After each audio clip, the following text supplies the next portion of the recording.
नमस्कार प्रिय छात्रों, यह हमारा कक्षा 11वीं का केमिस्ट्री का अर्धवार्षिक परीक्षा पेपर है।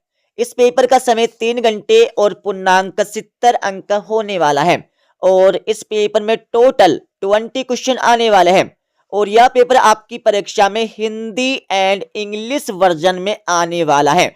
तो भाई साहब, आप सभी इस पेपर को पूरा याद कर लीजिएगा। तो इस पेपर का हमारा पहला क्वेश्चन दिया जिसमें सही विकल्प चुनकर आपको लिखना है जो आपकी परीक्षा में 6 नंबर के आने वाले हैं। तो आपका पहला दिया है, परमाणुओं के कक्षकों में इलेक्ट्रॉनों का बढ़ना किस नियम से होता है। तो पहले में आपको सही आंसर लिखना होगा सी वाला अबाउ सिद्धांत। दूसरा आपका दिया है, सिग्मा बंध किस अतिव्यापन में नहीं बनता। तो दूसरे में आपको लिखना होगा डी वाला पीपी पार्श्ववर्ती। और तीसरा आपका दिया है, प्रबल अम्ल तथा प्रबल क्षार की उदासीनीकरण उष्मा का मान होता है। तो तीसरे में आपको करेक्ट आंसर लिखना होगा सी वाला। और चौथा आपका दिया जिसमें हीरे में कार्बन की संयोजकता होती है। तो चौथे में आपको करेक्ट आंसर लिखना होगा सी वाला 4। और पांचवा आपका दिया है, लुईस दार्ना के अनुसार अम्ल होते हैं। तो अम्ल कैसे होते ये आपको बताना होगा। तो पांचवें में आपको करेक्ट आंसर लिखना होगा डी वाला इलेक्ट्रॉन युग्म ग्राही होते हैं। छठा आपका दिया है, C3H4 कार्बनिक यौगिक किस असंतृप्त हाइड्रोकार्बन से संबंधित है। तो छठे में आपको करेक्ट आंसर लिखना होगा सी वाला एल्काइन। तो इस प्रकार से 6 नंबर आपके सही विकल्प के कंप्लीट हो जाएंगे। अब आप सभी यहां पर इंग्लिश वर्जन देख लीजिएगा।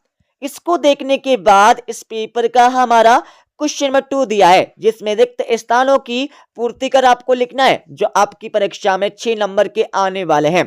तो आपका पहला दिया, 12 ग्राम कार्बन में परमाणुओं की संख्या होती है। तो पहले का उत्तर आप सभी लिख लीजिएगा 5.02 इंटू 10 की पावर 22। ये आपको लिखना होगा पहले का सही उत्तर। और दूसरा आपका दिया है, पी कक्षक के लिए मुख्य क्वांटम संख्या का मान n बराबर 3 और आप सभी को l का मान बताना है। तो दूसरी में आपको लिखना होगा 1, दूसरे में आपको 1 लिखना है। और तीसरा आपका दिया है जिसमें NH3 अणु की आपको ज्यामिति बताना होगा। तो तीसरे में आपको करेक्ट आंसर लिखना होगा थ्री फर्स्ट पिरामिडी। लिख लीजिएगा पिरामिडी आपको लिखना होगा यहां पर तीसरे का सही आंसर। और चौथा आपका दिया है, दहन उष्मा डेल एच का मान सदैव होता है। तो चौथे में आपको लिखना होगा ऋणात्मक आपको चौथे का सही आंसर लिखना है। और पांचवें में आप सभी को सही आंसर लिखना होगा काला। ठीक है, लिख लीजिएगा काला आपको पांचवे का सही आंसर लिखना होगा।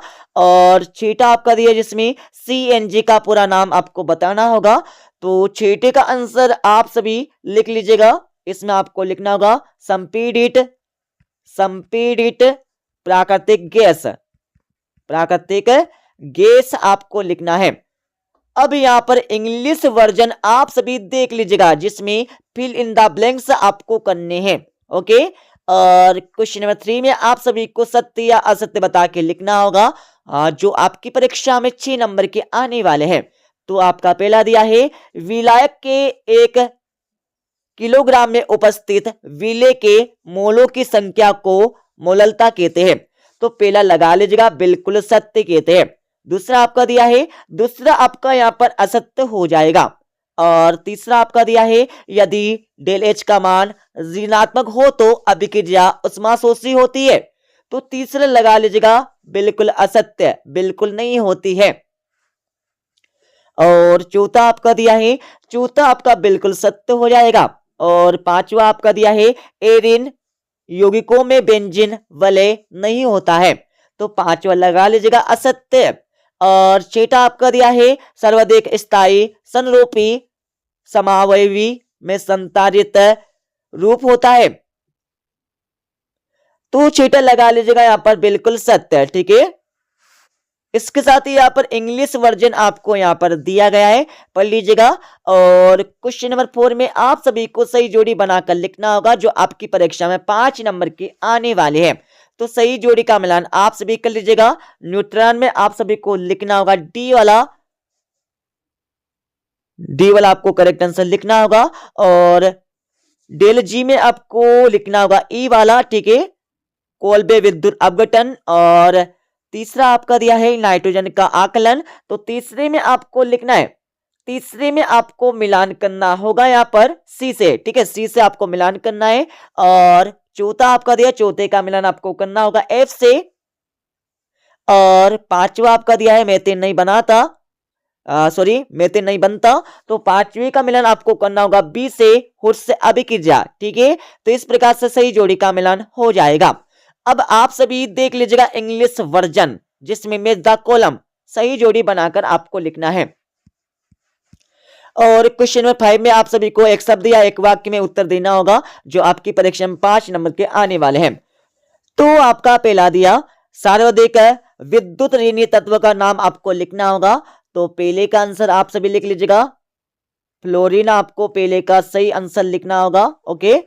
और दूसरा आपका दिया है ताप बढ़ाने के साथ द्रव में गैसों की विलेयता पर क्या प्रभाव होता है।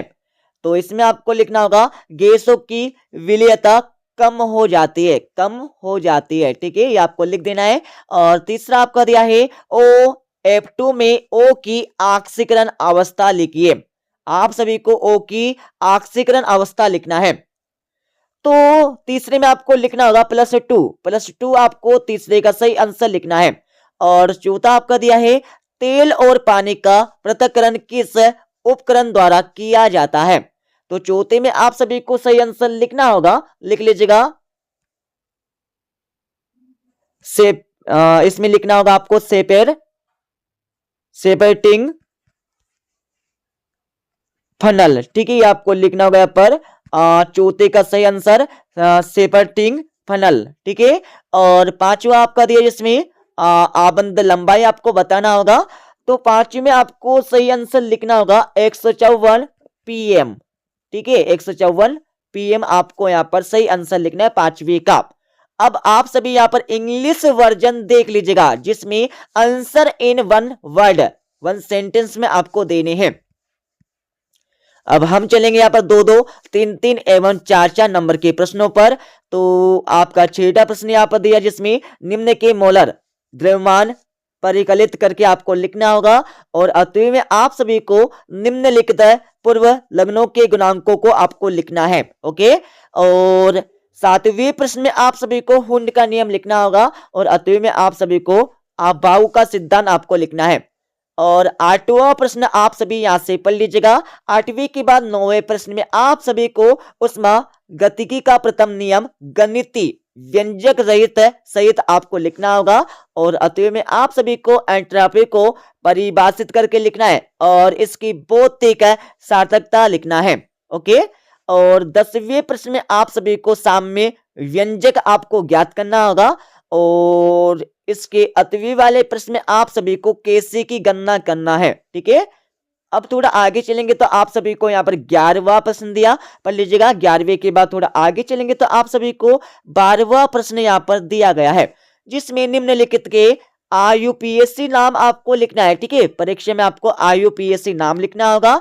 और इसके अतवी वाले प्रश्न में आप सभी को कार्बनिक यौगिक में उपस्थित सल्फर का कोई एक लेंगे परीक्षण समीकरण सहित आपको लिखना होगा। और 13वें क्वेश्चन में आप सभी को सीमांत अभिकर्मक को परिभाषित करके आपको लिखना है। और 8वें में आप सभी को मोल अंश की परिभाषा आपको लिखना है।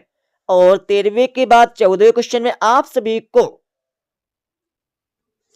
आधुनिक आवर्त नियम आपको लिखना होगा तथा आधुनिक आवर्त सारणी बनाकर 1 से 10 तत्वों के प्रत्येक सहित उसमें आपको लिखना है। और 8वें में आप सभी को आयनन एंथैल्पी को परिभाषित करके आपको लिखना होगा। और आवर्त व वर्ग में परिवर्तन किस प्रकार होता है यह भी आपको कारण सहित देना है। और 15वें प्रश्न में आप सभी को सीपी व सीवी में आपको संबंध स्थापित करके लिखना होगा और अतवे में आप सभी को इसको सिद्ध करके लिखना है। ओके, और आप सभी यहाँ पर 16वां क्वेश्चन देख लीजिएगा, जिसमें आक्सीकरण संख्या का निर्धारण करके आपको लिखना है। मतलब आप सभी को पी एस एम एन का आपको क्या आक्सीकरण संख्या निकालना होगा। और इसके अतवे वाले क्वेश्चन में आप सभी को रेडॉक्स अभिक्रियाएं आपको लिखना है।